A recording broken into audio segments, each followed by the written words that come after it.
अब दुनिया ने बहुत ज्यादा तरक्की कर ली थी। एक कंपनी जिसका नाम बायोनिक है लोगों के लिए खास किस्म के मैकेनिकल पार्ट्स बनाती है जिन्हें उन लोगों के शरीर से जोड़ा जाता है जिनके हाथ या पैर न हो। ये मैकेनिकल पार्ट्स लोगों को एक आम इंसान से काफी ज्यादा ताकतवर और तेज बना देते हैं। ऐसे लोगों को अब बायोनिक्स कहा जाता है। लेकिन कुछ लोग ऐसे भी हैं जो बायोनिक्स को पसंद नहीं करते और ऐसे इंसानों को खत्म करना चाहते हैं। इसके बाद हम एक आदमी को बैंक में दाखिल होते हुए देखते हैं। जब उसने अंदर जाने की कोशिश की तब अचानक से लाल लाइट चमकने लगी और फिर उसने सिक्योरिटी गार्ड्स को समझाया कि उसका हाथ टाइटेनियम का बना हुआ है। गार्ड्स उसकी ये बात सुनकर उसे अंदर जाने देते हैं। इसके बाद वो एक खास कमरे में गया जहाँ उसके चेहरे और आंख के स्कैन होते ही उसके सारे लॉकर्स खुलने लगे। लॉकर के अंदर उसे 3 और मशीनी हाथ मिले जिनमें से एक हाथ के अंदर एक हथियार छुपा हुआ था। उसने अपना पिछला हाथ निकालकर दूसरा हाथ जोड़ लिया जिसके बाद उसने अचानक से बैंक के लोगों पर हमला कर दिया। फिर एक लॉकर तोड़कर उसने कुछ हीरे भी चुरा लिए। जल्द ही बैंक की सिक्योरिटी उसे रोकने के लिए आई लेकिन उसका रोबोटिक हाथ बहुत ज्यादा ताकतवर था और उसने लड़ाई में उन सभी को पछाड़ दिया। हालांकि इस झपट में वो भी जख्मी हो गया और उसने मौका देखकर वहाँ से भागने की कोशिश की। पकड़े जाने से बचने के लिए वो एक औरत को बंदी बना लेता है जिसे मारने की धमकी देकर वो आखिरकार बैंक से भाग निकला। बैंक से बचकर निकलने के बाद वो आदमी अपने भाई हेतौर से मिला। वो बुरी तरह से घायल था और कहने लगा कि वो आगे नहीं बढ़ सकता। वो समझ चुका था कि अब वो कुछ ही देर का मेहमान है। उसने चुराए हुए हीरे हेतौर को दिए और जल्दी से वहाँ से निकल जाने को कहा। पुलिस करीब पहुंच रही थी इसलिए हेतौर को वहाँ से जल्दी से निकलना पड़ा। मजबूरी में वो अपने भाई की लाश वहीं छोड़ देता है। इसी बीच पुलिस उस जगह पहुंची जहाँ उस आदमी की लाश पड़ी थी। पता चला कि वो एटलेटा नाम का एक बॉक्सर था। जब बायोनिक क्रांति की शुरुआत हुई तो उसका करियर बर्बाद हो गया। अब एक महंगा बायोनिक हाथ पाने के लिए उसने झूठा एक्सपेरिमेंट रचा ताकि उसका दायां हाथ हटाकर एक रोबोटिक हाथ मिल जाए। लेकिन वो पकड़ा गया और सरकार ने उसकी डिमांड डिसमिस कर दी। दरअसल बायोनिक हाथ पैर चलाने के लिए NIM नाम की एक खास चिप की जरूरत थी जिसे इंसान के शरीर में लगाना पड़ता था।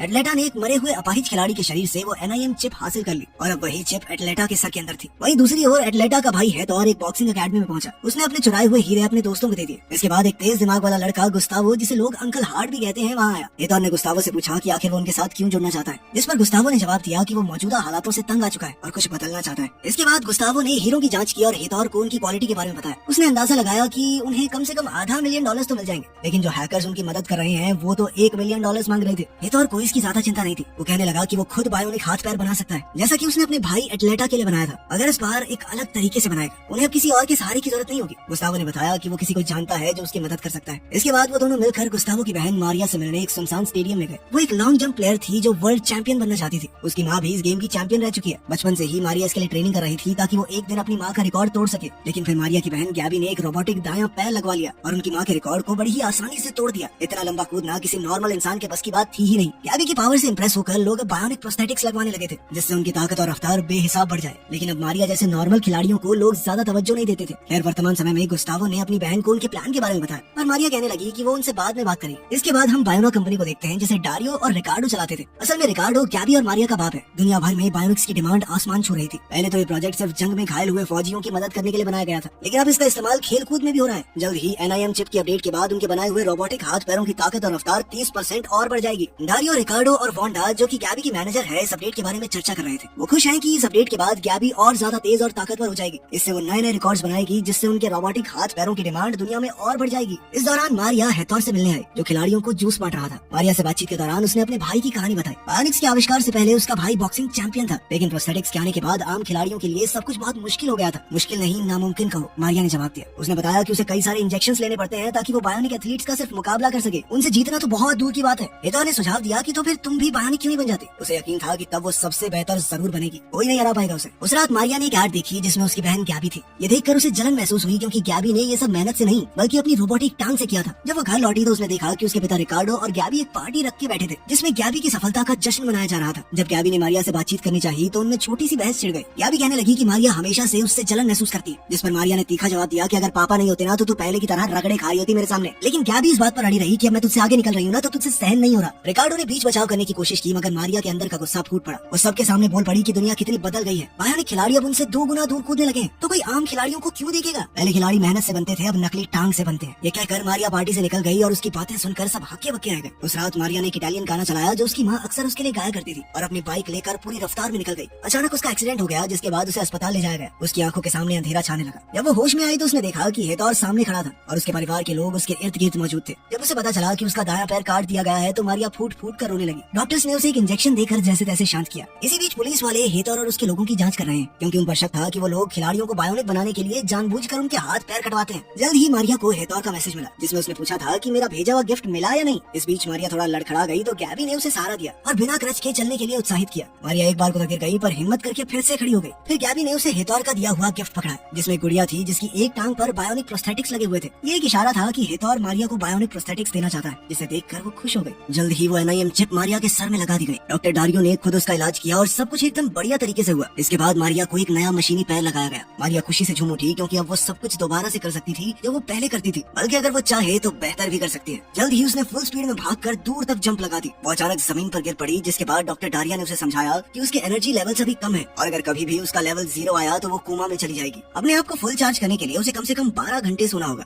जल्द ही हेथोर भी वहाँ आ गया और अब धीरे धीरे उन दोनों के बीच नजदीकियां बढ़ने लगी थी। और फिर एक दिन हेथोर ने मारिया से कहा कि अब बदला लेने का समय आ गया है। वो अपने भाई का बदला लेना चाहता था और उसने मारिया से कहा कि वो भी अपनी माँ और उन खिलाड़ियों का बदला ले जिनकी मेहनत और लगन को बायोनिक खिलाड़ियों ने धुएं में उड़ा दिया था। मारिया राजी हो गई, बस इस शर्त पर कि उसके भाई गस्तावो को इस सब में ना घसीटा जाए। अगले सीन में हम एक बैंक के ट्रक को देखते हैं जो बहुत सारा पैसा ले जा रहा था। मारिया ने हेथोर की टीम के साथ मिलकर ट्रक का एक्सीडेंट करवा दिया, जिससे उसके अंदर बैठे गार्ड्स घायल हो गए। जल्द ही मारिया ने स्मोक बॉम्ब्स फेंक दिए ताकि गार्ड्स बाहर निकलने के लिए मजबूर हो जाएं। पर तभी अचानक हेथोर ने उनमें से एक गार्ड को मार डाला और ये देखते ही मारिया चौंक गई। पुलिस करीब आ रही थी, इसलिए वो सब जल्दी से पैसे लेकर वहाँ से भाग निकले। बेस पर पहुँचने के बाद मारिया हेथोर पर गुस्सा हो जाती है। वो चिल्लाने लगी कि ये तो बदला लेने का कोई तरीका नहीं है, जिस पर हेथोर ने उसे समझाया कि उसे मारना जरूरी था, क्योंकि उस गार्ड ने मारिया का चेहरा देख लिया था। वो कहने लगा कि जीतने के लिए कुछ खोना तो पड़ता है और तुमसे बेहतर इस बात को कौन समझेगा। तभी मारिया ने देखा कि उसका भाई गस्तावो भी वहाँ मौजूद था। वो हेथोर पर चिल्लाने लगी कि तूने वादा किया था कि इसे इस सब से दूर रखेगा, पर हेथोर ने मुस्कुराते हुए बताया कि ये पूरा प्लान ही तो इस लड़के ने बनाया है, मास्टरमाइंड है अपना। अब उन्होंने हैकर्स को देने के लिए पूरा पैसा इकट्ठा कर लिया था ताकि उन्हें एनआईएम चिप्स की अगली डिलीवरी के बारे में पहले से पता चल जाए। उनका प्लान अब उन 10 एथलीट्स पर हमला करने का था जो अगले कुछ समय में बायोनिक बनने वाले हैं।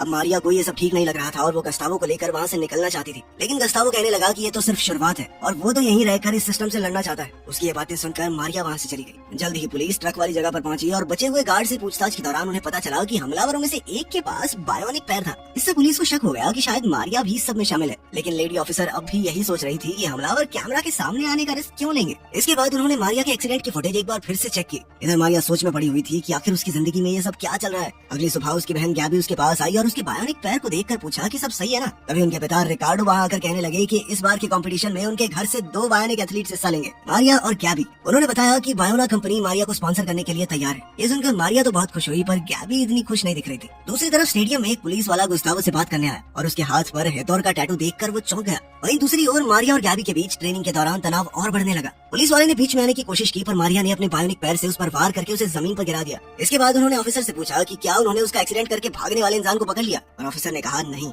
फिर गुस्से में मारिया उसे अपना काम ढंग से करने की हिदायत देकर वहाँ से चली गई। जल्द ही उस पुलिस वाले ने रिकार्डो के परिवार से बात की। ऑफिसर ने बताया कि मारिया का एक्सीडेंट करने वाली गाड़ी तो गायब हो चुकी है, लेकिन उस गाड़ी का नंबर एक ऐसे आदमी के नाम पर रजिस्टर्ड है जो जिंदा तो है ही, और उसने हादसे से पहले ही पुलिस को फोन करके इस बारे में बता दिया था। लेकिन जैसे ही उसने हेथोर के बारे में बातचीत शुरू की तो गुस्तावो ने चिढ़कर ऑफिसर से कहा कि हेथोर को इस सब में बिना बात घसीटने की कोशिश ना करे तो बढ़िया है। अगले दिन गुस्तावो ने हेथोर को बताया कि पुलिस अब मारिया पर नजर रखे हुए है। गैबी जो उनकी बातों को छुपकर सुन रही थी, वो इस बारे में और जानकारी इकट्ठा करने की कोशिश करने लगी। जब उसने पुलिस को की गई कॉल रिकॉर्डिंग सुनी तो उसमें उसकी माँ का वो खास इटालियन गाना बैकग्राउंड में चल रहा था। पुलिस वाले ने बताया था कि कॉल एक्सीडेंट से पहले ही कर दी गई थी, जिसका मतलब ये था कि मारिया पहले से अपना एक्सीडेंट करने वाले इंसान से मिली हुई थी। गैबी समझ गई कि मारिया ने इस हादसे को जानबूझकर करवाया ताकि वो भी बायोनिक बन सके। फिर कंपटीशन वाले दिन गैबी ने 16.7 मीटर का एक नया रिकॉर्ड बना दिया। फिर मारिया ने छलांग लगाई और उससे भी बड़ा रिकॉर्ड बना दिया। ये देखकर गैबी हैरान रह गई। दूसरे राउंड में भी वो दोनों अपने ही बनाए हुए रिकॉर्ड्स को तोड़ रही थी, लेकिन मारिया अब भी गैबी से आगे थी। इसी बीच गुस्तावो हैकर्स से मिली हुई जानकारी को देख रहा था। दारियो ने नोटिस किया कि गैबी के दिमाग में स्ट्रेस काफी बढ़ रहा था। उसने गैबी को कूदने से मना भी किया, लेकिन वो नहीं मानी और मुंह के बल जा गिरी, जिस वजह से वो बहुत बुरी तरह घायल हो गई।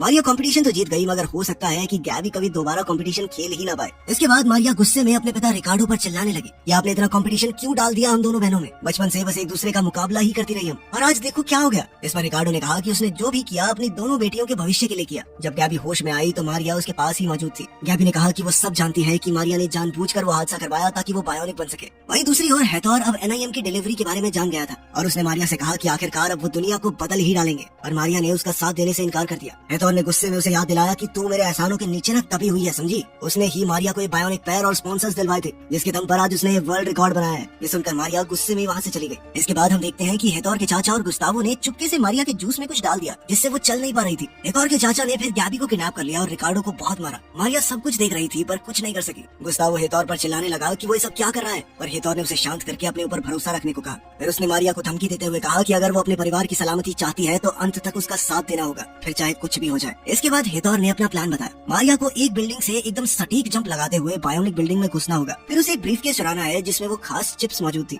मारिया बिल्कुल प्लान के मुताबिक बायोनिक बिल्डिंग में कूद गई और बड़ी ही आसानी से सिक्योरिटी गार्ड्स को बीट कर उसने वो ब्रीफकेस हासिल कर लिया। लेकिन इसी बीच पुलिस को इसकी खबर लग गई। डारियो को भी जल्द ही पता चला कि इम्प्लांट्स चुरा लिए गए हैं। उसने पुलिस के साथ ही सीसीटीवी कैमराज में मारिया को उन्हें चुराते हुए देखा। पुलिस से भागते हुए मारिया को हेतौर की बाइक दिखाई दी। गुस्से में उसने अपनी गाड़ी से उसे जबरदस्त टक्कर मार दी, मगर जल्द ही उसे पता चला कि वो हेतौर नहीं उसका खुद का भाई गुस्तावो है जो पूरी तरह से घायल हो गया था। जल्द ही हेतौर अपनी गैंग के साथ वहाँ पहुंचा। मारिया ने उस पर हमला करने की कोशिश की, मगर उन्होंने पहले वार करके उसे बेहोश कर दिया। होश में आने पर मारिया को उसके परिवार के साथ ही बांध दिया गया। हेतौर ने उनके सामने ही वो ब्रीफकेस अपने बॉस को दिया। मारिया को ये सब देखकर बहुत बड़ा धक्का लगा, क्योंकि वो मानती थी कि हेतौर सिस्टम को बदलना चाहता है, लेकिन वो तो ये सब सिर्फ पैसों के लिए कर रहा था। हेतौर और उसका बॉस काफी खुश थे, क्योंकि उन्होंने सोचा था कि उसमें सिर्फ 10 ही चिप्स होंगी, लेकिन उस ब्रीफकेस में इससे कहीं ज्यादा मिली। इससे तो वो पूरी बायोनिक्स की फौज खड़ी कर सकते हैं। वो खुशी मना ही रहे थे कि तभी मारिया ने अपने आप को आजाद करके टेबल पर जबरदस्त लात दे मारी, जिससे वो सारी चिप्स इधर उधर गिर गई। इसके बाद हेतौर की गैंग और मारिया के बीच में लड़ाई छिड़ गई, मगर मारिया अपनी बायोनिक ताकत से उनके छक्के छुड़ाने लगी। उधर गैबी ने भी जैसे तैसे खुद को आजाद कर लिया था। बाकी सबको हराने के बाद अब मारिया हेतौर को खत्म करने ही वाली थी, लेकिन उसने मौका देखकर धोखे से उस पर चाकू से हमला कर दिया।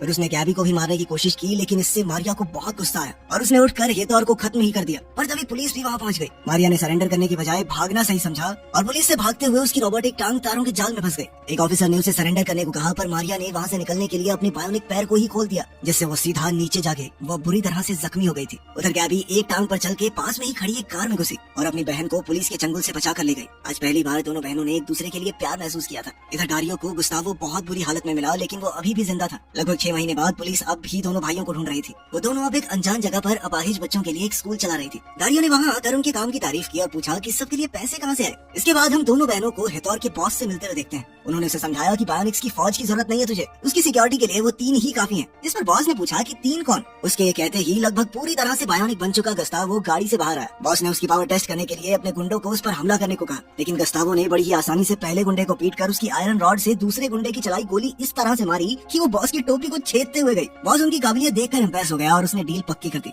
उसी से मिलने वाले पैसों का इस्तेमाल अब वो तीनों भाई बहन अच्छे कामों के लिए करते।